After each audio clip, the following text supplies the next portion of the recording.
Hey guys, I'm Casey. And I'm Shireen, and you're here watching The Lovin Show. Stay tuned to see who we're going to speak to next.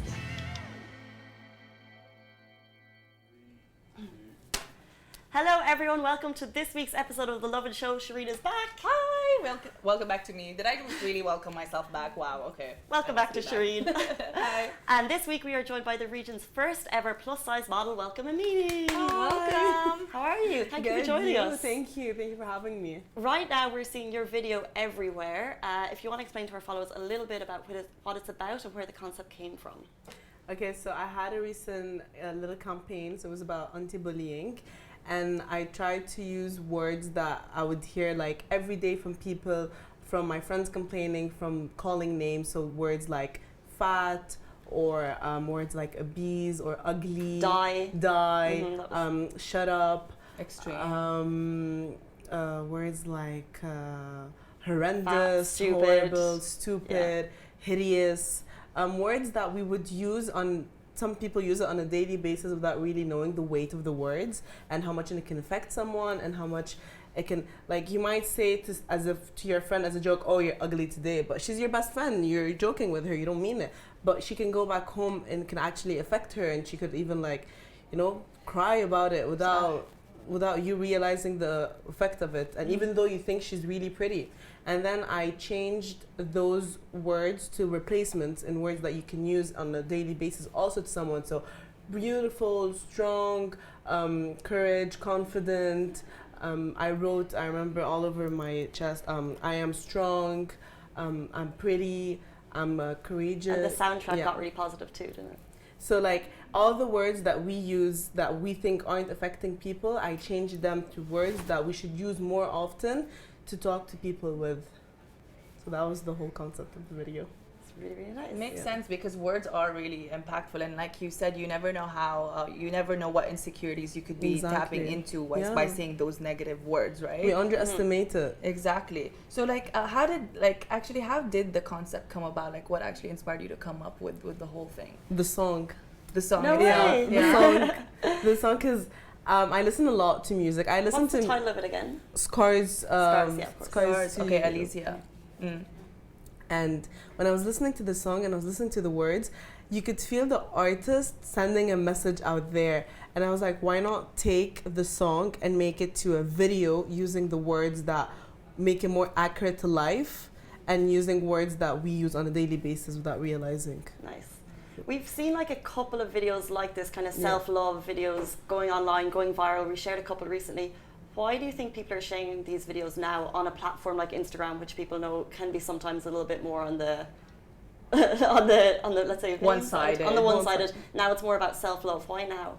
Because I feel like people are really just sick of it and sick of seeing Instagram as a fake reality. Yes. People are sick of opening their phone and opening Instagram and be like, this is fake, this is fake, this is fake, this is not her real life, this is fake, she doesn't even look like that in real life. You want to open an Instagram and be like, oh my god, I can relate to that, this is pretty, this is resharing it with family, sharing it with friends, not sharing fake pictures of girls with your friends, be like, oh my god, look at her body, it's fake, it's photoshopped. Like, you want to share something with your friends, be like, how cute is this message, how strong is this message, this is pretty, this is gorgeous. You want to send a positive message, you want to send a message that's going to touch people, that's going to help people, not a message that's going to get people down. So I feel like people started realizing that and working on it. So when did you actually realize that there was a lack of like representation for curvy girls here in the industry? I've always known it because I've always been a curvy girl since a really, really young age, and I've always lived here my entire life. So I always knew it, but I never thought that I would be one of the people changing it. Nice. I realized maybe that I would want to be one of those people at the age of like 18. And like, what instance made you realize that? Like, was there something that you saw, maybe like models, maybe, I don't know, runway shows or photo shoots where you're like, okay, why is it? There's not enough diversity here. Yeah. I never thought I would be a model. Never in my life. I always loved fashion, and since the age of 16, like all my school internships and everything would be like with Dior and with Bilarabi and with like fashion brands. So I was always like around that circle, but I never thought that of modeling, like honestly. And then I was like, I want to be in the fashion world, I want to be in the fashion industry and do a change, but I have to do something different. I didn't want to be a blogger, I didn't want to be a makeup artist, because there's just so many of them already. And I knew that if I was just gonna be another one, it's not gonna work. I had to stand out, I had to do something completely different, and that's when I found the hole in the market, which is like curvy girls. Love that. So it's definitely a gap in the market, but we've just seen, I think it was in April this year, Victoria's Secret, they named their first ever curvy girl model. But she's not curvy. So I told you there was I a said debate it, on that. I say it. She's so not yeah, curvy. there was backlash before because they probably didn't have a very inclusive model range, and now, like you said, she's not curvy. Is it too little, too late for Victoria's Secret, or what do you think of that promotion? I generally think their card is burned.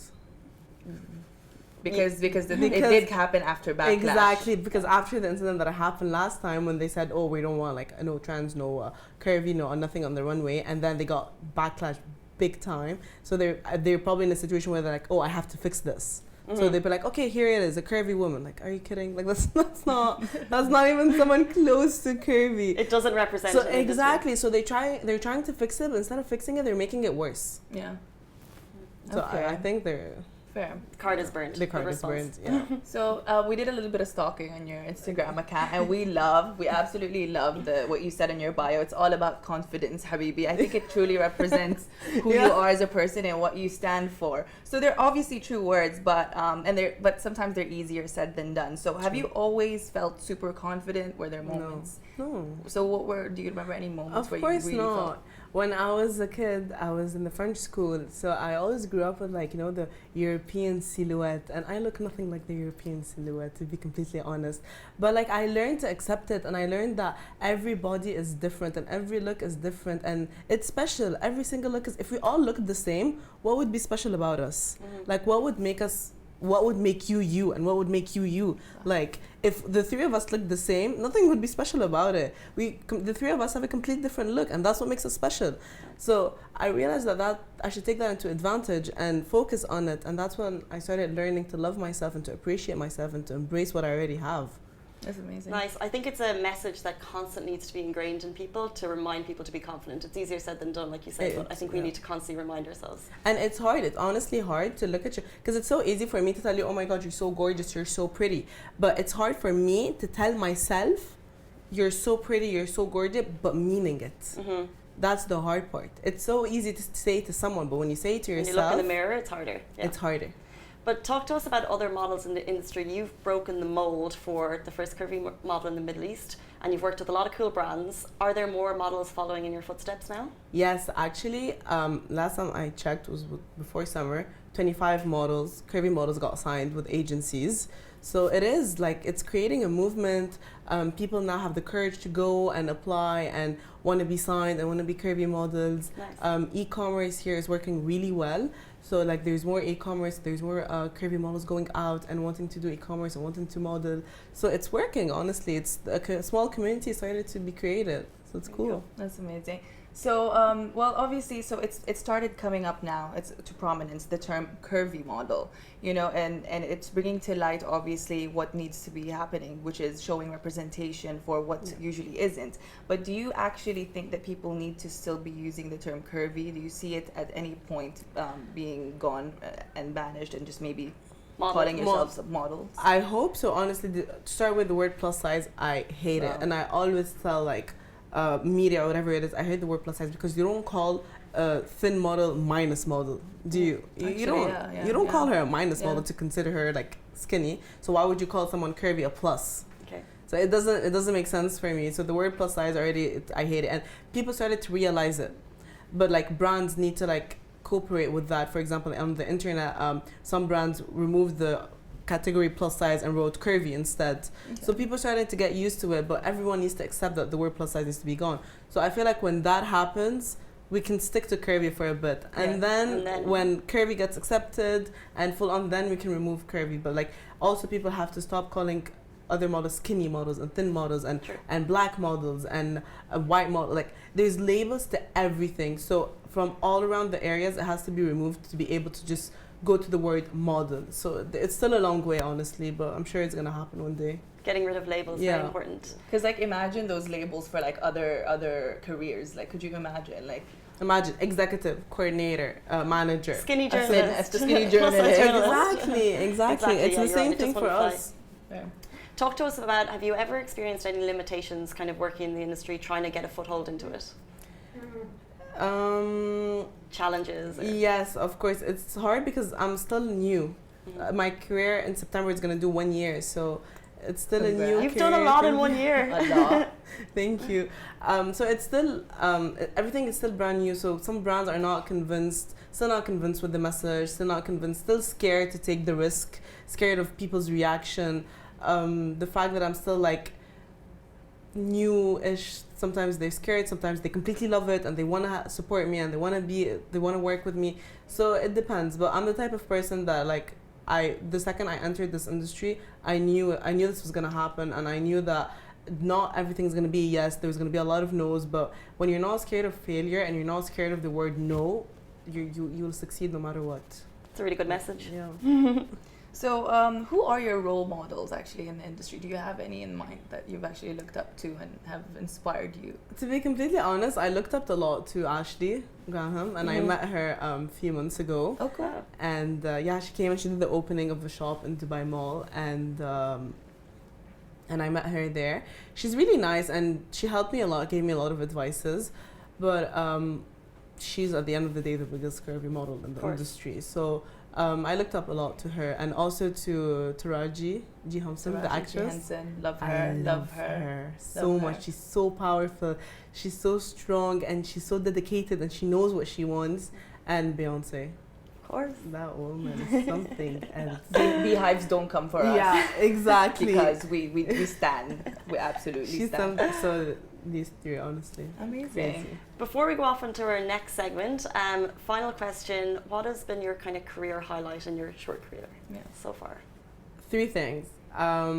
Working with Vogue on several projects, my Cosmopolitan cover, and my award for Grazia, Best Emerging Talent. 3 very big deals. Publications, like, amazing. That's Definitely amazing. Congrats to you for that, you. by the way. So we will now introduce our next segment called the Tell Us What You Really Think segment. What we'll do is basically give you a statement to which you'll either oppose or agree with a really quick, brief thought. All right? Okay. So, Casey, you want to start? Okay, modeling is the dream career. No. Modeling is very, very hard, and it's very, you have to be very dedicated, very committed. You need to know the right people. It's a very bipolar industry. You need to know the right people. You need to have a really strong personality. You need to not let anyone thick skin, basically. thick skin, really, really thick skin, because people think it's all you have to do is look pretty, put makeup on, get your hair done, smile to the camera. Completely wrong. Yeah. Doesn't work that way. There's thousands and thousands of girls that want to be a model every single day, so it's very, very competitive. It's not as easy as people think it is. Okay. Shopping in malls is outdated. True. I shop online. Anyways, the mall doesn't have my size, so online shopping for me. E-commerce all the way. Love that. Curvy girls are well represented in the industry. Curvy girls are. Well represented in the industry. No. Why do you think I'm doing what I'm doing? We tried it with these statements. I love that. Okay. Victoria's Secret is the most envied brand for models to work with.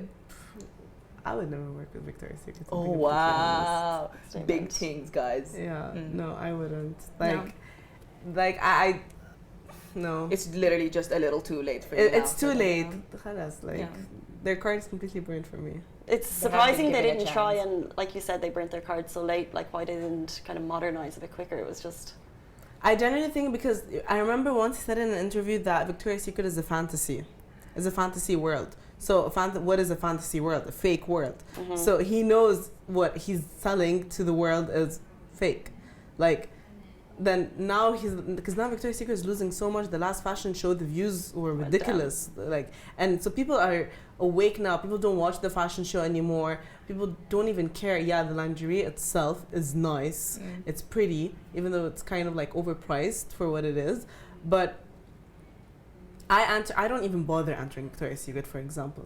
Like, why would I bother entering knowing that I'm not gonna even be able to pick up one single thing? And that's all thanks to people like you, obviously, who strive and make representation happen. And that's why people are more aware now. And, Exactly. you know, like people people have a are voice on aware. social media. People know what's going on.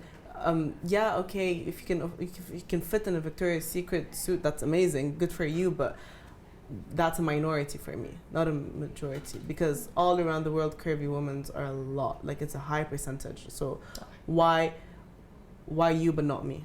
Yeah. See you later, so Victoria's Secret. Let's find a new brand. Like, why can't the others be a part of the It's fantasy eventually gonna die out within years. She's adamant. I'm like, full stop. And then finally, social media is the best tool to promote your brand. Yes. Nice. Yeah. Definitely. Because I'm proving that social media can be used in a positive way and in a good way, because everyone's like, oh, social media is crap, social media is ruining our lives. No, it's not, honestly. If we didn't have social media, we wouldn't be aware of what's happening all around the world really quickly. We wouldn't be knowing the details of what's happening around the world. We won't be able to like communicate so easily from Australia to the US to here to Europe. Communication is made very easily. You want to spread the message, you want to send positive message.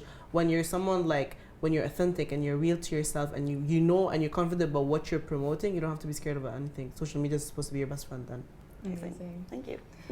And that is it for our segment for today. Thank you so much for joining us once again. It's been really inspiring having you over and hearing your story and the background behind the Vogue video and everything else that you're doing for, you know, every woman in this region. God knows it's needed. Yeah. So, on Emirati Women's Day, should I say? And Emirati Women's Day. It's a day for women to represent. Yeah, it's true. It's the perfect day, actually. Right? Happy Emirati Women's Day. Happy Emirati Women's Day. And again, thank you so much for joining. Guys, if you want, please follow her on her Instagram account. Okay, you can give them your handles. It's Ameni Esseibi. It's just perfect. Yeah. And we will list it down below as well in the comment section. Yeah. Thank you for joining, guys. Back next week, same time, same place. Bye. Bye.